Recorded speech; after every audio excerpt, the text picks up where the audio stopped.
இலக்கியம் உள்ளவரே அவர்களுக்கான இடம் எப்போதும் இருக்கும். அதே இளமையோடு, அதே புதுமையோடு, அதே புதிய உத்வேகத்தோடு இருப்பார்கள்.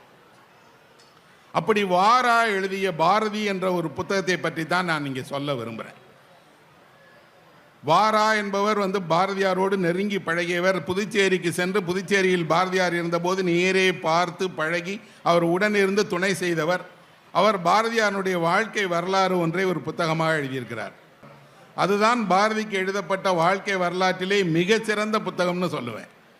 இன்னும் சொல்லப்போனால் பாரதியை ஒருவர் தெரிந்து கொள்ள வேண்டும் என்றால் நீங்கள் அந்த ஒரு புத்தகத்தை படி, அந்த வாராவினுடைய பாரதியை நீங்கள் படித்தால் பாரதி எப்படி பேசுவார், எப்படி சாப்பிடுவார், எப்படி நடந்து கொள்வார், எப்படி நண்பர்களோடு இருப்பார், எப்படி வெளியே செல்லுவார், என்னெல்லாம் பாரதி செய்வார் என்பதை எல்லாமே உங்கள் கண்ணு முன்னாடி ஒரு திரைப்படம் பார்ப்பது போல இருக்கும்.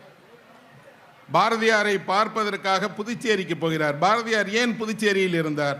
அவரை ஆங்கில அரசு கைது செய்வதற்காக துடித்திருந்தது. அவர் ஆங்கிலேயர்களுக்கு எதிராக இருப்பார் என்பதற்காக அவரை கைது செய்து சிறையில் அடைக்கி காத்திருந்தார்கள். அவர் புதுச்சேரியில் அடைக்கலமானார். புதுச்சேரி பிரான்சினுடைய தேசத்தினுடைய மாநிலம் அது. அதனால் அங்கே அவரை கைது செய்ய முடியாது பிரிட்டிஷ் படை. வாரா அவரை பார்ப்பதற்காக போகிறார். வாரா படித்தவர், நன்றாக ஆங்கிலம் பேசக்கூடியவர்.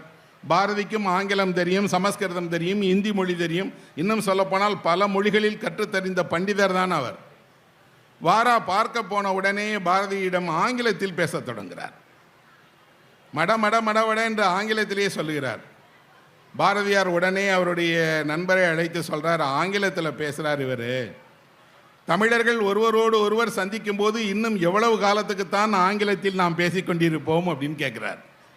கேட்பதை விட ரொம்ப அழகான ஒரு வரியை பாரதியார் சொல்கிறார், மறக்கவே முடியாத வரி. நாடு விடுதலை ஆவதற்கு முன்பு நாக்கு விடுதலை ஆக வேண்டும் என்று சொல்லுகிறார்.